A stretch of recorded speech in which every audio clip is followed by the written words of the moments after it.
The 20th century saw the rise of major security agencies across the world. And while espionage and security agencies have existed for much longer, those that emerged in the 20th century were unique in their kind. Like the British military intelligence, Section 5, the German Gestapo, the Russian Komitet Gosударственной Безопасности, and in the case of the United States, the Federal Bureau of Investigation were unique, both for the size and conception of the state that was emerging at that time. The 20th century, like its level of technology, its unprecedented ability to monitor and collect information, and also, therefore, for the magnitude of its power and influence over society, reaching to develop autonomy from governments and civil society, as well as their own work agendas. And the one who led a pioneering agency like the Federal Bureau of Investigation of the United States for 48 years was J. Edgar Hoover, a man whose life was surrounded by mystery and official propaganda, and who created his own cult of personality within the institution, which he shaped in his own image and likeness. Vocally and ideologically conservative in the great period of American liberalism, Edgar Hoover was seen by some as the epitome of American values of freedom, justice, and righteousness, and by others as a monopolizer of justice, an arbitrary man and violator of civil liberties who ruined entire lives with his work. Today, in the new encyclopedia, we are going to study the life of this misunderstood character who built the foundations of what is now known as the state. Within the state. In the United States and around the world, this is Reynaldo Carrillo speaking. This is the new encyclopedia. And I invite you to like this video, leave your comments, share the material, and support us on our Patreon. In exchange for beautiful paintings to decorate your home.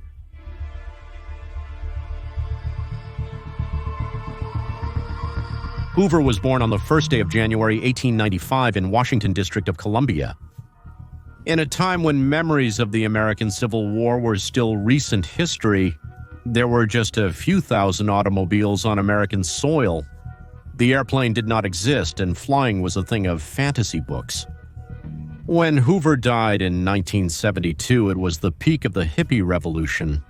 Jumbo planes moved hundreds of thousands of people and products around the world daily. Color television connected people with ideas and events from afar, and men could communicate instantly between continents.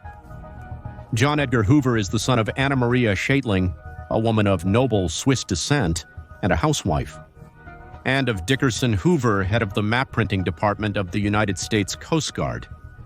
Of English and German origin, J. Edgar was the youngest of 4 brothers, prone to getting sick and attached to his overprotective mother.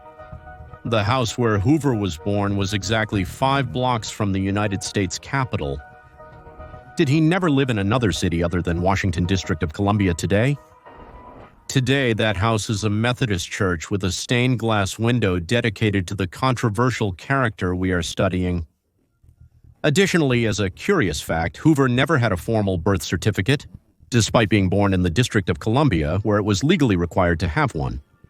That document was never drafted for him, not until 1938, when he was 43 years old for a bureaucratic procedure. He was a slender, studious, methodical, and very introspective child. As a child, he stuttered, but he learned to overcome this speech impediment by speaking very quickly, a practice he applied throughout his adult life.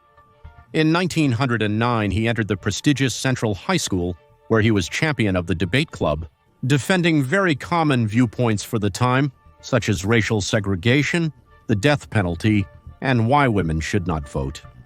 A fact for which he wins an intercollegiate debate competition and receives a review in a local newspaper.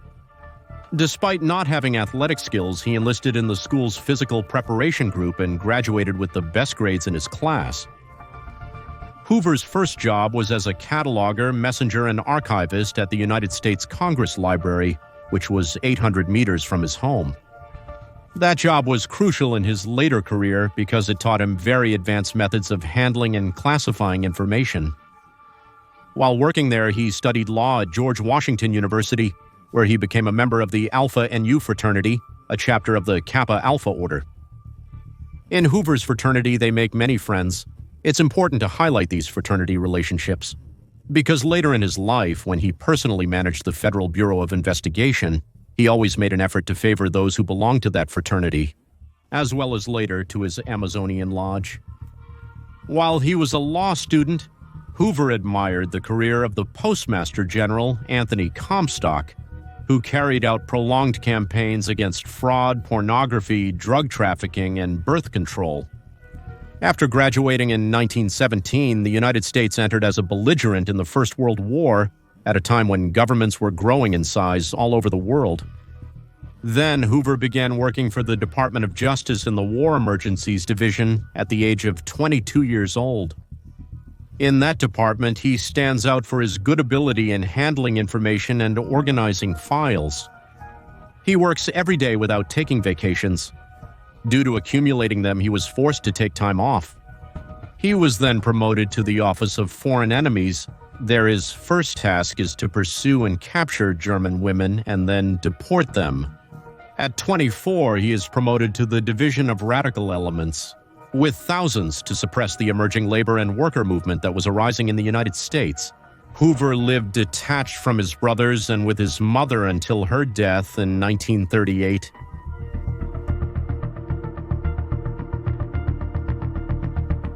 After the First World War, in the interwar period, Hoover did not express political opinions or join any political party. Likewise, he also did not vote. He told the media that he was a public servant. The Democrats who came into his office left convinced that he was a progressive, and the Republicans who spoke with him thought he was a conservative. Nevertheless, Hoover was a highly skilled political animal at his core. By 1921, a time of strong anti-communism, Hoover's work had already been so excellent. In the Department of Justice, he was named Assistant Director of the Bureau of Investigations. This is the same body that 14 years later would be renamed the Federal Bureau of Investigations. That is the Federal Bureau of Investigation for its acronym in English. Back then, it was a small government agency with little reputation. There, Hoover performs very well, cataloging all the leftist subversives of that time, laying the foundations of national counterintelligence. It is also during this time that J. Edgar Hoover becomes a Mason and reaches the 33rd rank in his lodge, the highest in Freemasonry. Finally, shortly after, at 29 years old for 1924, he is already appointed as the full-fledged director of the Bureau of Investigations, with the aim of reforming it, as the president considers it a hotbed of corruption. Hoover will remain as director of this bureau of this office until the last day of his life, in 1972. His position was not elected by the people, so it had to be renewed by appointment in each new presidential term. Going through 4 Democratic presidents and 4 Republicans, in charge of an army of men in suits and ties who operated in an almost clandestine manner. Some tried to remove him from his position, but always unsuccessfully. Returning to 1924 after taking over as director, Hoover seeks to shape the investigation office to his conservative vision, unpredictable in his leadership. He fires agents with any degree of corruption in their history, also eliminates potential competitors, imposes a dress code on his agents of white shirt and black tie. He fires all the women who worked at the agency and prohibits the office from hiring women, except for special administrative positions. He surrounds himself with loyal and professionalized agents and begins a drastic shift in the way the agency worked. By 1933, John Edgar Hoover decides to change his name to J. Edgar Hoover, presumably seeking to distance himself from a man with the same name publicly denounced. From there, he would only be known as J. Edgar. During the era of alcohol prohibition in the 1930s, criminal gangs were ravaging the heartland of the United States with bank robberies using novel methods that were making headlines. Hoover pushed for these gang crimes to be recognized as federal offenses, so that he and his men would have the authority to pursue and get the credit for capturing them. Initially, the office suffered some embarrassing blunders, but Hoover realized his job was in jeopardy and went all out to capture the culprits. Hoover was credited with overseeing several highly publicized captures or shootouts of outlaws and bank robbers. This led to the expansion of the office's powers in the country. Throughout this period, and then with more vigor, during the Cold War, Hoover carried out a broad process of identification and surveillance of communist leaders and dissident leaders of the system on American soil. Decades later, Hoover came to be seen as the effective architect of communist suppression, a model that was exported to all parts of the world. By 1939, the Federal Bureau of Investigation became preeminent in the field of domestic intelligence, largely thanks to the changes made by Hoover, like the expansion and combination of fingerprint files in the Identification Division to compile the largest collection of fingerprints to date. Another significant change was the creation of the Federal Bureau of Investigation Forensic Laboratory, a division established in 1932 to examine and analyze the evidence found. In perspective, when the Federal Bureau of Investigation Testing Laboratory began, it was a tiny office. But when Hoover died, it was a 6-story building that occupied an entire block containing the fingerprints of over 150 million citizens. Hoover is credited with the institutionalization and normalization of Federal Bureau of Investigation procedures in the United States.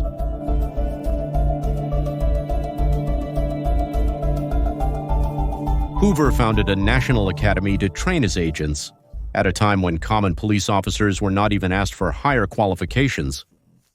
Hoover's iron-fisted management and personalistic character in Federal Bureau of Investigation hiring and his handling of human resources, it was such that he forbade his agents from consuming alcohol even after Prohibition, and well into the 60s, as well as towards supervision of any aspect of personal life that could harm the work of these agents. Hoover hired farmers, journalists, ex-military, and other men to go through his academy and graduate as federal agents. If the Federal Bureau of Investigations was characterized by anything during the Hoover era, it was that it did not hire Hispanic, Black, Jewish agents or women, considering that they were not suitable for combat. And the agents that Hoover admitted into the institution, well, he governed their lives. He made sure they ate 3 times a day. The singles were required to lead an almost monastic life, and Hoover even went so far as to veto their marriages. He would keep an eye on the newlyweds, as agents with extramarital relationships were considered potential targets for blackmail, threats, or infiltration, and even those who were fired by the office were left with a veto that prevented them from working for the government again. And in his superiority complex, will you play at installing a platform in his office to raise his desk to be above his subordinates? A matter that, coupled with his predilection for his platform shoes, to add a couple more centimeters to his height. In that organization, he created a cult of personality in which he had the final say. When his researchers presented him with evidence he didn't like, he discarded it. That's why, after dismissing it by Hoover when the Mafia meets in 1957 in the Appalachian Mountains, Hoover finally decides to create a division against organized crime. J. Edgar Hoover had a deep mistrust of foreigners, and except for 2 trips to Canada and 2 to Mexico, he never left the United States. Once he refused an interview with Dwight Martin because his wife was Chinese and he thought she could be a spy for Mao Zedong. We are in a time of growth of governments around the world, of expansion of their bureaucratic apparatus, and the United States was no exception. The Federal Bureau of Investigation and the federal government in general grow in their size, in the number of personnel they had, and in their reach into people's lives. The Federal Bureau of Investigation staff was not elected by popular vote, and in many cases they did not answer to anyone other than their director. Hoover still manages to maneuver very skillfully at the time of the greatest expansion of the United States government to consolidate his interests and consolidate the Federal Bureau of Investigation as an almost autonomous organ of the dynamics of state bureaucracy and political parties. Edgar Hoover was also very distrustful of the Democrats. He spoke ill of Roosevelt, Lyndon Johnson, and John F. Kennedy with his reformist civil rights agenda. Even so, in the context of World War II, Hoover takes advantage of Roosevelt, and he puts the machinery of the Federal Bureau of Investigation at the service of the government apparatus, providing information about Nazi and communist spies and other threats to the nation. He also manages to get the Justice Department to look the other way when he makes deals with the Cosa Nostra, to take care of the docks and shipyards on the East Coast during sabotage attempts by the Axis powers. It's with these kinds of maneuvers that Hoover consolidates his place in office and begins to create the Federal Bureau of Investigation as an autonomous agency in the United States. Many have speculated about Hoover's private life, due to rumors as he never presented a female partner throughout his life. These comments were maximized by his political adversaries at a time when being accused of homosexuality carried a strong stigma. Hoover himself accused many other men of the same thing, perhaps ruining their personal lives. For 1956, Hoover was tired of having to deal with Supreme Court decisions that limited the Justice Department's ability to bring charges against individuals for their political opinions, for their possible crimes, or for any other reason, especially towards communists and progressive liberals. Then Hoover and his assistants at the Federal Bureau of Investigation create the Counterintelligence Program. Soon this program would begin to expand, and illegally, clandestinely, and surreptitiously, they would plant evidence, spy without judicial orders on targets considered subversive, discredit dissidents, and in some cases, assassinate them. Hoover knew how to maneuver within the growing bureaucracy of the growing American state, using certain techniques to give himself independent political support. It runs within the Federal Bureau of Investigation. It's a costly and huge propaganda section. Just as he knew how to carry that image of the institution, he knew how to carry a very good relationship with grassroots conservative political organizations, as well as organizations that, when Hoover or the Federal Bureau of Investigation were involved in a scandal, members of these organizations and clubs would write to their congressmen in defense of poor Hoover. Politically, the Hoover of 1919, who saw and suppressed communist subversion, saw the social movements and rebellion of the 60s in the same light. The bombs, the disorder, and the rampant communism in the form of progressive social liberalism that he so abhorred. Hoover handled the Federal Bureau of Investigations with an iron fist and, with much suspicion, kept his agents out of the American civil service system. He built an agency where he could have control over all aspects of hiring, firing, Social Security programs, pensions, and retirements. The Federal Bureau of Investigation staff mowed the lawn of his house and took care of his garden. The federal government supplied workers when he sought to expand his Porsche. When his television was damaged, it was the Federal Bureau of Investigation technicians who repaired it for him. He used government planes and official vehicles with escorts to visit racetracks in California, West Virginia, New York, Maryland, Florida, and Louisiana. On Saturdays, he could not be bothered with state affairs, and on more than one occasion he rejected calls from Kennedy and Johnson. While he was at the racetrack or in the casino, he dined at the best restaurants and had credit lines with the best stars.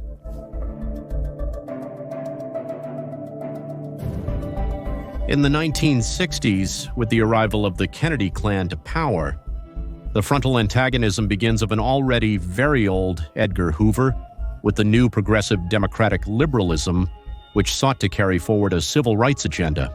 In the United States, Hoover orders the tracking of pop culture stars like John Lennon, athletes like Cassius Clay, and political leaders like Malcolm X and Martin Luther King. The Counterintelligence Program would also go after indigenous leaders, union leaders, and journalists, as well as members of the Black Panthers. In his notorious contempt for the Kennedys' liberal agenda, he quarrels with Robert Kennedy, who is half his age as head of counterintelligence. Does he know about the Kennedys' ties to the mafia, the same mafia that the Attorney General, that is his direct boss, was pursuing? And with which the Kennedy clan, through their father, had ties since the era of Prohibition.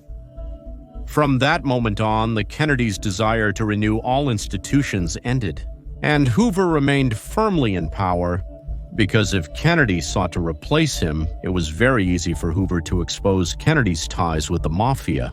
In 1963, Kennedy is assassinated, and J. Edgar Hoover manages to establish a better relationship with the new president, Lyndon Johnson, a period in which espionage was carried out at full speed. By 1968, the American nation was in political chaos. Vietnam was an indefensible fiasco. They were socially divided among a very different youth. In the midst of the Love Revolution, fighting a Cold War with a Soviet enemy after years of fear of a nuclear war. At this moment, an old political fox arrives at the White House, President Richard Nixon, the last one who would see Hoover in office. A man who was from a young age until almost his last days in the same agency that he himself took care of, turning into a giant throughout the country.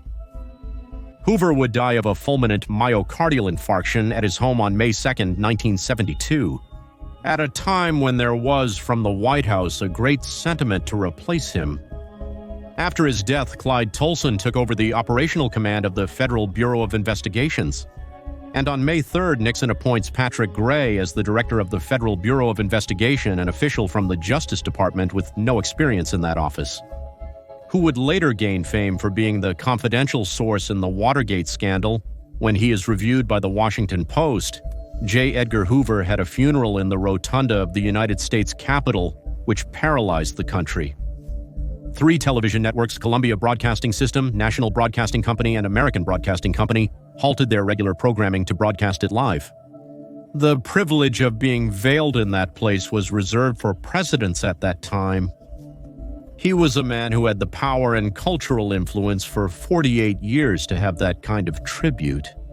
What's more, J. Edgar Hoover represented a conservative, authoritarian, and impactful political language during 8 presidencies and 18 attorney generals that was changing throughout his life.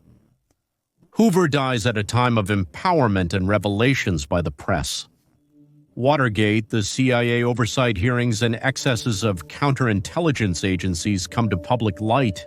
In that context, Hoover emerges as the perfect scapegoat for governments who laid their guilt on him, as the intellectual author of what was always a state policy bigger than him. Hoover forever marked the police modus operandi of the world and built a state agency that has taken on a life of its own, with the paradigm of security agencies in the rest of the West. Rinaldo Carrillo spoke to you. This is the New Encyclopedia. I hope you like this video, and as always, I invite you to follow us on our Instagram, support us on our Patreon, and like this video.